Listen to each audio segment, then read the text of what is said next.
Hey my friends, hope you don't mind this onslaught of video diarrhea that's currently spewing out of my channel, but I thought I'd just do a quick little EDC video. How does that sound?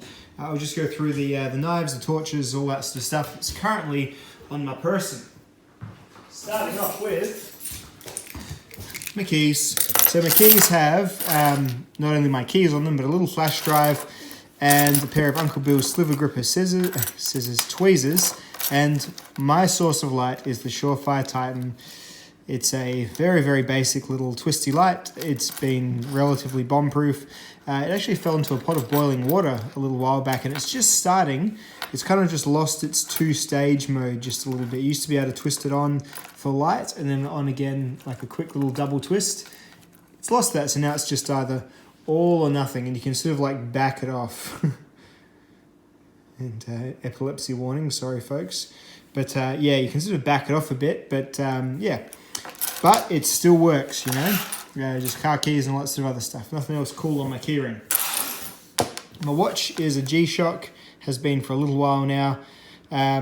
This is the basic G-Shock, like it's the 5600 or whatever it is. This is the black model, and it has been just fine. It's been a good G-Shock, as you'd expect. Hasn't done anything too extraordinary. Figured out the button accessibility and lots of stuff. It's got a decent little amount of glow. It's fine. It's a fine watch. It's one that I don't really worry about too much because I'm not really into watches. So there's that.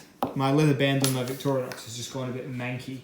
My wallet is this. This is the Tom Bin NYX Minimalist wallet. That would be my driver's license, but instead I've got my Flybuys card in the way. Good old Australian institution, Flybuys, getting consumer data at a very decent rate. It's all they need to do is offer us a bit of a discount on an espresso machine every now and then, and they get all the info about what we buy and when we buy it. But this is a great little wallet. Little elastic bands holding up really well. It's quite cheap. I think it was 25 or 30 US dollars, which I mean isn't super cheap. Like it ended up being about $60 by the time it was here in Australia money, but it's just solid. And I chose green because it was my previous brown wallet was kind of the same color as the lino in my house and also the floor in my toilet. And because I'm a back pocket wallet guy, sometimes when you pull the old pants up, your wallet sometimes gets left behind, and you turn back and you see green easier before you leave the John, if you know what I'm saying. So that's working well for me, and it's very well made. And I got the idea for this one from Tony from Everyday Commentary. It's a great website there if you're not familiar with it. I still love my Offine Mir, great wallet, but yeah, this has been in the pocket. It's got my card. Yeah, it's good. Good wallet. Recommend. The pen. Jack Farm Boy sent me a zebra pen. This is just a basic. It feels pretty disposable. I think it's just one of their ones you'd buy like for like a $12 pen or something like that. At least it feels a bit like it, but it's got a really nice ink in it. It's yeah. I like the ink. It's good. It's not as nice as like the Karas custom pen that I had. Look, it's just shut itself right on camera. For some reason it got stuck out. But anyway, it's fixed now. It's a miracle. But yes, that's been fine. It's got a bit of a weak clip, but then it's like a $12 pen. It's just like a bit nicer than carrying a normal Biro or Bic or whatever brand. Yeah, it's nice. I like it. It's better ink. It's relatively robust. I think it's just... Is it aluminium or is it plastic? You know, you never know sometimes. But it's a decent little pen. So thank you, Jack. And also from the Jack Goods, he sent me this little Hank thing. And this is like one of those trendy Instagram Hanks, I guess. It's made by Sharp Spot Hanks, made in Idaho. And I just use this to clean off my filthy, disgusting glasses. I'm that guy who always has like... People always come up to me, take them off my face and say, how do you see with those? Let's see them right now. Man, yeah, how do I see with those? What have I done to those glasses? My God, where have you been sticking your face, Pete? Crikey. But yeah, so this is mainly got a nice sort of microfibery side here, so a bit of the old and you're good to go. So it does the job, and that is what I've been using this for, and it's been not too much of a pain in the bum to carry around. But I'm not sure how long it'll stick around because it does take up a bit of space. Keep it in your back pocket.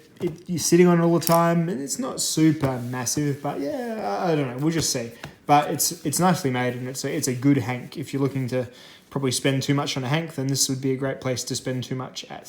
So there you go. There's that. Knives. That's why we're here, isn't it? My pocket knife right now is Spyderco Police for Chris.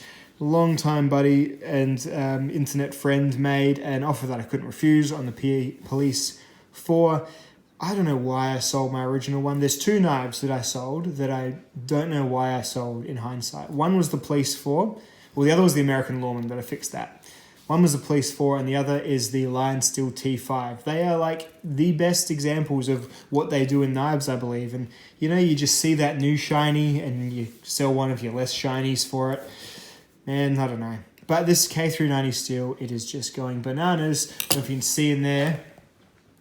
I built that box house for my kids, and there's a box robot that's lying on its face with this Police 4, and it only needed a strop after processing a ridiculous amount of cardboard. So there you go. Good stuff for the Police 4 and K390. Other knives, still on a bit of a high on the TRM.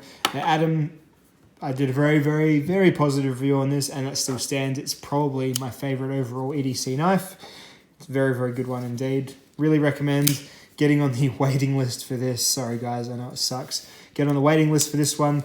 It's awesome. And also, just for review, just so I can get there in the end, I've been carrying a buck 110 just a little bit. And I'll tell you what, yeah, there's all this going on, but this is a pretty well-performing blade. Could be the best slicer in my collection at the moment. I mean, this is pretty good.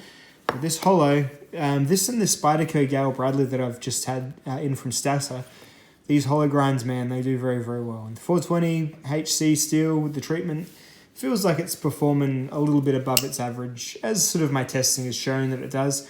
I think this is a really nice looking knife as well, so that does help. It is very heavy though, but whatever. I'll get there. The review will have all sorts of varied entertainment in it, don't you worry. There'll be some guest appearances and all that sort of stuff from some of your favourite Cedric and Ada characters. So there we are. Those are me knives, that's me wallet, some Hank action, a watch, and the bits and bobs on my keyring, and some now relatively clean glasses. That's my EDC. Thanks for watching, my dudes. I'll see you later.